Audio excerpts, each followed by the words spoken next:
Hello friends, welcome to my channel. So friends, GST portal पे आपको जो difficulties आती है जीएसटी रिटर्न्स फाइल करने में या फिर आप रिकन्सिलेशन में और मैचिंग में, उन सारी प्रॉब्लम्स को दूर करने का प्रयास कर रही है government from time to time and initiatives ले रही है so that to make your compliance easier, ताकि आप जीएसटी कंप्लाइंस को ईजिली पूरा कर पाएँ। तो ऐसे ही कुछ स्टेप्स अब लिए जा रहे हैं और धीरे धीरे अक्टूबर नवंबर तक आपको काफ़ी चेंजेस देखने को मिलेंगे जीएसटी पोर्टल पे, और जीएसटी पोर्टल पे जुड़ी हुई काफ़ी चीज़ों पे आपको चेंजेस देखने को मिलेंगे। तो जीएसटीआर आपके आईटीसी से रिलेटेड आपके इनपुट टैक्स क्रेडिट से रिलेटेड, जीएसटी क्रेडिट से रिलेटेड जो मिसमैचिंग की प्रॉब्लम आती है, जो इश्यूज आते हैं, उनको थोड़ा सा कम करने के लिए, उनको दूर करने के लिए गवर्नमेंट लेके आ रही है जीएसटीआर 2B। जीएसटी काउंसिल ने इंट्रोड्यूस किया है जीएसटीआर 2B को। क्या है ये जीएसटीआर 2B, किस तरह से ये आपको आईटीसी में, आपके इनपुट टैक्स क्रेडिट में, जीएसटी क्रेडिट में हेल्प करने वाला है, और किस तरह से ये जीएसटीआर 2A से डिफरेंट है। काफ़ी सारे क्वेश्चंस हैं इस जीएसटीआर 2B के अराउंड जो आज की वीडियो में हम डिस्कस करने वाले हैं। तो मैं सीए प्रियंका कुशवाहा आज की वीडियो में आपसे बात करूंगी, आपको बताऊंगी जीएसटीआर 2B के फीचर्स के बारे में, जीएसटीआर 2B के बेनिफिट्स के बारे में। तो चलिए स्टार्ट करते हैं आज का वीडियो और जानते हैं जीएसटीआर 2B के बारे में डिटेल में। सो गाइज, वीडियो स्टार्ट करने से पहले आप मेरे चैनल को सब्सक्राइब जरूर कर दीजिए सो दैट ऐसी इंपॉर्टेंट इन्फॉर्मेशन आपको मिलती रहे।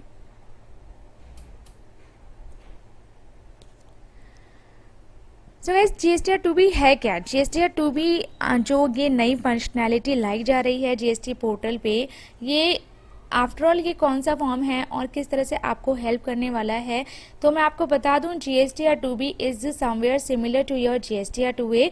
जीएसटीआर 2A आपको इंफॉर्मेशन देता है आपके इनपुट टैक्स क्रेडिट की। जीएसटीआर 2A आपको आपके जीएसटी पोर्टल पर दिखता है जब आप लॉगिन करते हो अपने लॉगिन आईडी और पासवर्ड से जीएसटी पोर्टल पर। तो ये जीएसटीआर 2A आपको आपका अपडेट होता रहता है जैसे आपका वेंडर, आपका सप्लायर अपनी जीएसटीआर 1 फाइल करता है। आपका वेंडर, आपका सप्लायर अपनी जीएसटीआर 1 में जैसे ही आपको की जाने वाली सेल को अपडेट करता है, आपके जीएसटीआर 2A में उसका क्रेडिट रिफ्लेक्ट होने लगता है, उसका इनवॉइस आपको दिखने लगता है। अब जीएसटीआर 2A के साथ साथ जीएसटीआर 2B को भी लाया जा रहा है और जीएसटीआर 2A और जीएसटीआर 2B में कुछ डिफरेंसेस हैं, लेकिन समवेयर ये जीएसटीआर 2B आपका जीएसटीआर 2A जैसा ही है। क्या डिफरेंसेस है, क्या अलग चीज़ें हैं इस जीएसटीआर 2AB में, ये मैं आपको बताऊंगी आगे इस वीडियो में। तो आप इस वीडियो के एंड तक बने रहिए सो दैट आपको जीएसटीआर 2B के बारे में सब कुछ पता लग सके। जीएसटीआर 2A आपको इंफॉर्मेशन देगा कि आप कौन से जीएसटी क्रेडिट के लिए एलिजिबल हो और कौन से जीएसटी क्रेडिट के लिए एलिजिबल नहीं हो। मतलब एलिजिबल और इनएलिजिबल आईटीसी की बाइफर्केशन ये आपको देगा, एवरी मंथ देगा। तो उस बाइफर्केशन के बेस पे आप डिसाइड कर सकते हो कि आपको कौन सा आईटीसी अवेल करना है जिसके लिए आप एज पर लॉ एलिजिबल हो, और कौन सा आईटीसी जिसको आपको अवेल नहीं करना है क्योंकि आप उसके लिए एज पर लॉ एलिजिबल नहीं हो। अब एलिजिबल और इनएलिजिबल आईटीसी तो मेरे काफ़ी सारे हो सकते हैं, तो ये जीएसटीआर 2B कैसे बताएगा कि ये कौन सा मेरा आईटीसी इनएलिजिबल है और कौन सा एलिजिबल है? क्योंकि अगर मैं बात करूँ सेक्शन 17 सबसेक्शन 5 की, वहाँ पे काफ़ी सारे ऐसे इनपुट टैक्स क्रेडिट हैं जो मेरे लिए ब्लॉक्ड क्रेडिट है।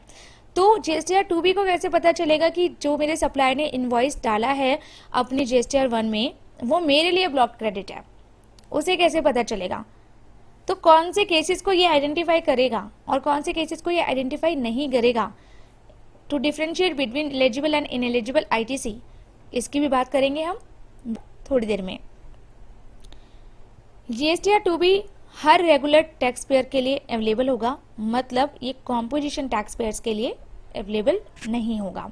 ये कॉम्पोजिशन टैक्स पेयर्स के लिए नहीं है, और कॉम्पोजिशन टैक्स पेयर से अगर आप कोई परचेज करते हो तो वहाँ पे आपको कोई आईटीसी नहीं मिलता है।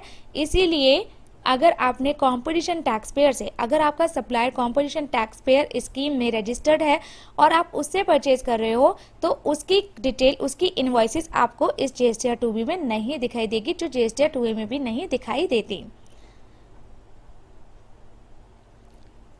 जीएसटीआर 2B से आपको हेल्प मिलेगी कि आपने अगर कोई आईटीसी एक बार अवेल कर लिया है तो आप उसको गलती से दूसरी बार अवेल ना कर लो। तो डुप्लीकेशन की एरर डुप्लीकेशन की जो आपकी गलती है वो जीएसटीआर 2B से आपकी सॉल्व होगी। आप इसको डुप्लीकेट मैनर में, ये आपको रोकेगा कि आप डुप्लीकेट मैनर में किसी आईटीसी को क्लेम ना करो। जीएसटीआर 2B आपकी अवेलेबल कब होगी, कब से ये आपको पोर्टल पे दिखने लगेगी? अभी जीएसटीआर 2B डेवलपर्स के पास ही दिख रही है, तो अभी ये जीएसटीआर 2B किसी भी टैक्स पेयर को नहीं दिख रही है। तो ये कब से आपको दिखना शुरू होगी, कब कब आपको अवेलेबल होगी? तो मैं आपको ये बता दूं, जीएसटीआर 2B में जो डेटा आएगा वो आएगा आपका लास्ट मंथ का। जीएसटीआर 2B जो करंट मंथ में आपको दिख रहा है वो, उसमें आपको डिटेल दिखेगी लास्ट मंथ की जीएसटीआर 1 की डिटेल। मतलब सपोज आपके वेंडर ने 11 जुलाई 2020 को जीएसटीआर 1 फाइल की, तो आपके जीएसटीआर 2B में जो डेटा आएगा वो आएगा 11 जुलाई 2020 के एंड टाइम से लेके नेक्स्ट मंथ की जो जीएसटीआर 1 होगी उसकी ड्यू डेट तक। तो लास्ट मंथ की डिटेल आपकी करंट मंथ के जीएसटीआर 2B में रिफ्लेक्ट होगी। लास्ट मंथ की जीएसटीआर 1 में जो भी आपके सप्लायर ने डिटेल पुट की होगी आपकी सप्लाई से रिलेटेड, आपको जो उसने सप्लाई दी है उससे रिलेटेड, वो जीएसटीआर 2B में आपको करंट मंथ में दिखेगी। तो इससे मैं अगर एनालाइज करूं, जुलाई 2020 की जो आपकी जीएसटीआर 2B आपको विजिबल होना शुरू होगी वो होगी 12 अगस्त के बाद। 12 अगस्त के बाद आप जुलाई 2020 की जीएसटीआर 2B देख सकते हो। ये जीएसटीआर 2B की फंक्शनैलिटी जो स्टार्ट होने वाली है वो स्टार्ट होगी जुलाई 2020 से। तो जुलाई 2020 से पहले जितना भी आपका डेटा है वो जीएसटीआर 2A में ही आएगा। जीएसटीआर 2B में जुलाई 20 से आपका डेटा आना शुरू होगा, जो आप 12 अगस्त के बाद देख सकते हो अपने पोर्टल पे।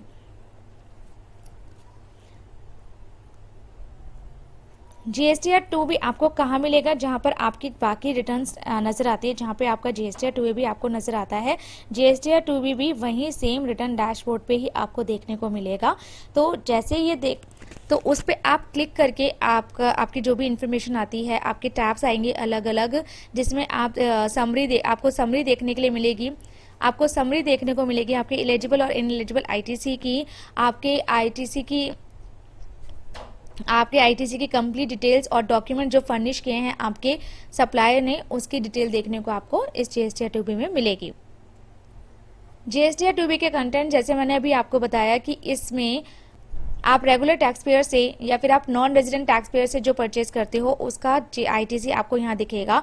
इवन आईएसडी के केस में, मतलब इनपुट सर्विस डिस्ट्रीब्यूटर के केस में, आपको जो आईटीसी ट्रांसफर हुआ है उसकी डिटेल भी आपको जीएसटीआर 2B में देखने को मिलेगी। अब जीएसटीआर 2B में एक एडिशनल चीज और मिलेगी आपको देखने के लिए, जो आपको जीएसटीआर 2A में नहीं मिलती, वो है आपका इंपोर्ट से रिलेटेड। अगर आप कोई इंपोर्ट करते हो, उस पर आप आईटीसी क्लेम करते हो, तो वो आपका जीएसटीआर 2A में नहीं दिखता। अगर मैं कोई इंपोर्ट ऑफ गुड्स करती हूँ तो मुझे आईजीएसटी पे करना पड़ता है, तो जो इंपोर्ट रिलेटेड इनवॉइस और जो आईजीएसटी का मेरा क्रेडिट है वो मेरे जीएसटीआर 2A में नहीं दिखता। लेकिन ये आपका आईस्केट से डेटा लेगा और जीएसटीआर 2B में आपका वो वाला क्रेडिट भी दिखेगा। तो आपको इसमें समरी मिलेगी आपके आईटीसी की, जो एलिजिबल और नॉन एलिजिबल आईटीसी को डिफरेंशिएट करेगा।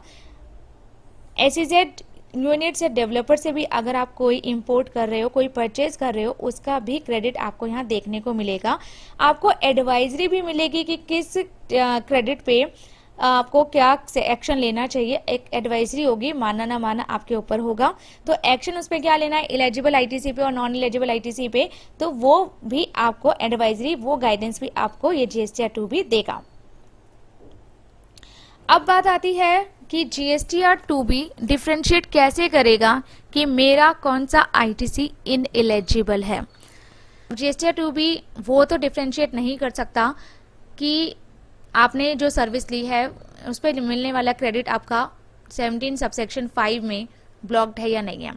वो लॉ की इंटरप्रिटेशन है, वो लॉ वो किसी डॉक्यूमेंट को देखकर एक सॉफ्टवेयर आपको नहीं बता सकता कि आपका ये वाला क्रेडिट इनएलिजिबल है या एलिजिबल है।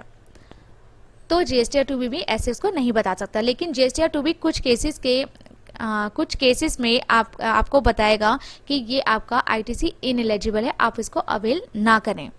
तो वो केसेस कौन से हैं? वो केस है, पहला केस जहां पर आपकी इनवॉइस की टाइम लिमिट खत्म हो चुकी है क्रेडिट अवेल करने की, मतलब expiry date of availing ITC. अब आप पूछेंगे कि मेरा इनवॉइस कब एक्सपायर होता है, कब तक मैं उसका आईटीसी ले सकता हूं और कब मैं उसका आईटीसी नहीं ले सकता। तो आप कीजिए रेफर सेक्शन 16 सबसेक्शन 4। ये सेक्शन आपको बताएगा कि आप करंट फाइनेंशियल ईयर का, मान लीजिए फाइनेंशियल ईयर 1920 की मैं बात करूं, फाइनेंशियल ईयर 1920 के से रिलेटेड कोई भी अगर आपको इनवॉइस मिलता है, आपका सर्विस प्रोवाइडर आपको इनवॉइस दे रहा है और वो आप फाइनेंशियल 1920 से पर्टेन करता है, लेकिन अभी तक आपने उसका क्रेडिट अपनी जीएसटी रिटर्न में नहीं लिया है, तो उसका क्रेडिट आप जीएसटी रिटर्न में ले सकते हो इस साल की, मतलब 2020 सितंबर 2020, इस साल की सितंबर 2020 की जो रिटर्न जाएगी तब तक आप उसका क्रेडिट अवेल कर सकते हो। मतलब अगले साल का क्रेडिट आप ले सकते हो इस साल के सितंबर की जीएसटीआर 3B में। तो फाइनेंशियल ईयर 1920 की बात जैसे मैंने की, फाइनेंशियल ईयर 1920 का इनवॉइस आपको इस साल में आता है और आपने अभी तक उसका क्रेडिट अवेल नहीं किया और मार्च तक की आपकी जीएसटी रिटर्न फाइल हो चुकी है, मार्च 20 तक की, तो आपके पास सितंबर 20 तक का टाइम है। आप सितंबर 2020 तक उस इनवॉइस पे आईटीसी क्लेम कर सकते हो, आईटीसी अवेल कर सकते हो। लेकिन जैसे ही September of the following financial year, मतलब फॉलोइंग फाइनेंशियल ईयर किसके लिए? आपके पिछले फाइनेंशियल ईयर के लिए, वो फॉलोइंग फाइनेंशियल ईयर हो गए, सब्सिक्वेंट फाइनेंशियल ईयर हो गए, जो करंट वाला फाइनेंशियल ईयर है। तो अगर वो सितंबर 2020 की जीएसटीआर 3B की ड्यू डेट भी निकल गई, तो उस केस में आप उस पे ऐसी इनवॉइसेस पे आप आईटीसी क्लेम नहीं कर सकते, तो वो आपका इनएलिजिबल आईटीसी हो गया, जिसका जो आपको जीएसटीआर 2B बताएगा। तो जीएसटीआर 2B आपको बता देगा कि भाई ये वाला जो इनवॉइस है ये टाइम लिमिट से बाहर जा चुका है, अब आप इसको अवेल नहीं कर सकते, ये इनएलिजिबल आईटीसी है आपका। तो पहला तो केस ये हो गया जहां पे आपको पता लगेगा जीएसटीआर 2B से कि आप इस इनवॉइस पे जीएसटी क्रेडिट नहीं ले सकते। अब दूसरा केस जिसमें लोग बहुत कंफ्यूज रहते हैं, तो जीएसटीआर 2B वो कंफ्यूजन भी दूर कर देगा। एग्जाम्पल लेती हूँ मैं आपके सामने। मेरा एक क्लाइंट जो जीएसटी रजिस्टर्ड है इन दिल्ली, वो गया मध्य प्रदेश में जाके उसने होटल बोर्डिंग एंड लॉजिंग की सर्विस ली, होटल स्टे की सर्विस उसने ली। वहां पे होटल ने उसे इनवॉइस इशू किया और होटल के लिए वो सर्विस का और होटल के लिए उस सर्विस का प्लेस ऑफ सप्लाई, और उस होटल के लिए मेरे क्लाइंट को दी गई सर्विस के लिए प्लेस ऑफ सप्लाई जो होगा वो मध्य प्रदेश ही होगा। तो वो चार्ज करेगा सीजीएसटी एसजीएसटी, क्योंकि उसके लिए एक इंट्रा स्टेट सप्लाई है। लेकिन अब यहाँ पर नोट करने वाली बात यह है कि मेरा क्लाइंट मध्य प्रदेश में रजिस्टर्ड नहीं है। तो मध्य प्रदेश में रजिस्टर्ड नहीं है, तो मध्य प्रदेश की गवर्नमेंट को ये टैक्स मिला है, मध्य प्रदेश के स्टेट गवर्नमेंट को ये टैक्स मिला है, तो मैं दिल्ली में इसका क्रेडिट अवेल नहीं कर सकती, क्योंकि मैं मध्य प्रदेश में रजिस्टर्ड नहीं हूँ। मेरी जो रजिस्टर्ड स्टेट है वो है दिल्ली। जिस स्टेट में मैं रजिस्टर्ड हूँ, मैं आईटीसी भी उसी स्टेट में ही क्लेम कर सकती हूँ। मैं इस इनवॉइस पे आईटीसी तब क्लेम कर सकती थी अगर यहाँ पे आईजीएसटी चार्ज होता, आईजीएसटी चार्ज होता, उस केस में मैं यहाँ पर अवेल कर सकती थी। लेकिन आईजीएसटी होटल चार्ज नहीं करेगा, क्योंकि उसके लिए place of supply Madhya Pradesh है, उसके लिए वो इंट्रा स्टेट सप्लाई। ये दो तरह के आईटीसी हैं जो जीएसटीआर 2B आपको डिफरेंशिएट करके बताएगा कि आप इसके लिए एलिजिबल नहीं हो। बाकी कोई और जीएसटी क्रेडिट नहीं है जिसको जीएसटीआर 2B डिफरेंशिएट कर सके। अब जीएसटीआर 2A से कैसे आपके जीएसटीआर 2B डिफरेंट है? सबसे पहले जीएसटीआर 2A अगर मैं आपको बताऊं, जीएसटीआर 2A आपका कांस्टेंट नहीं होता, जीएसटीआर 2A आपका डायनेमिक होता है। जैसे ही आपका सप्लायर कोई इनवॉइस चेंज करता है या फिर पिछले महीने का या पिछले पीरियड का इनवॉइस करंट मंथ में बुक करता है तो आपका जीएसटीआर 2A अपडेट होता रहता है। तो जीएसटीआर 2A अपडेट होता है तो आपको टाइम टू टाइम अपना जीएसटीआर 2A चेक करना पड़ता है, लेकिन जीएसटीआर 2B में ये प्रॉब्लम नहीं आएगी। जीएसटीआर 2B आपका डायनेमिक नहीं है, जीएसटीआर 2B कांस्टेंट है। तो एक बार आपकी जीएसटीआर 2B आपको तभी आपकी जीएसटीआर 2B तभी आपको दिखेगी जब आपका सप्लायर अपनी जीएसटीआर 1 फाइल कर देगा। और जीएसटीआर 1 फाइल करने के बाद अगर वो पिछले मंथ की कोई भी इनवॉइस अपनी करंट मंथ की जीएसटीआर 1 में रिपोर्ट करता है तो वो आपको नेक्स्ट मंथ की जीएसटीआर 2B में ही शो होगी, वो पिछले मंथ की जीएसटीआर 2B में नहीं दिखेगी अपडेट होकर। तो ये डायनेमिक नहीं है, कांस्टेंट है। तो जो इशू आ रहा था अब तक जीएसटीआर 2A अपडेट होने का, जो कभी भी अपडेट हो जाती थी as per filing of my supplier, वो वाला इशू इससे खत्म हो जाएगा। जीएसटीआर 2A में जैसे मैंने अभी आपको पिछले स्लाइड्स में बताया, जीएसटीआर 2A में आपको इंपोर्ट से रिलेटेड आईटीसी शो नहीं होता था, लेकिन जीएसटीआर 2B में आपको इंपोर्ट से रिलेटेड, आईएसडी से रिलेटेड, एसईजेड डेवलपर से की हुई परचेज से रिलेटेड सारा आईटीसी यहाँ पर आपको शो होगा। जीएसटीआर 2A आपका डिफ्रेंशिएट नहीं करता था एलिजिबल आईटीसी और इनएलिजिबल आईटीसी को, पर जीएसटीआर 2B आपको इसको डिफ्रेंशिएट करके भी देगा। आपकी जो आईटीसी मिसमैच की प्रॉब्लम आ रही है उसे शायद इस जीएसटीआर 2B से, इस गवर्नमेंट के इस इनिशिएटिव से शायद वो एक हद तक रिजॉल्व होना शुरू हो जाए, आपको हेल्प मिलना शुरू हो जाए। पर देखते हैं जीएसटीआर 2B जैसे ही फंक्शनल होती है पोर्टल पे तो किस तरह से हमें ये हेल्प करती है। ये तो हमें तभी पता चलेगा जब हम इसे देखना शुरू करेंगे, जब ये पोर्टल पे विजिबल होना शुरू होगी। जीएसटी काउंसिल के इस इनिशिएटिव के साथ काफ़ी सारे और स्टेप्स लिए जा रहे हैं जीएसटी पोर्टल को और यूज़र फ्रेंडली बनाने के लिए या फिर कंप्लाइंस इजी करने के लिए। तो जीएसटी पोर्टल पे आपको, जैसे मैंने इनिशियली बताया कि जीएसटी पोर्टल पे आपको काफ़ी सारे चेंजेस देखने को मिलेंगे। आपकी जीएसटीआर 3B और जीएसटीआर 1 की लिंकिंग भी होनी शुरू हो जाएगी और और नवंबर से काफ़ी सारे चेंजेस भी आने शुरू हो जाएंगे आपके जीएसटी फाइलिंग प्रोसीजर्स में। तो आप रेडी रहिए इन सारे चेंजेस को देखने के लिए और जो जीएसटी पोर्टल पे इम्प्रूवमेंट्स आने वाली है उनको देखने के लिए। तो गाइज आई होप आज जो मैंने जीएसटीआर 2B आपको अगर आपको आज का वीडियो पसंद आया तो आप मेरे चैनल को सब्सक्राइब करना ना भूलें और इस वीडियो को लाइक और शेयर ज़रूर कीजिए।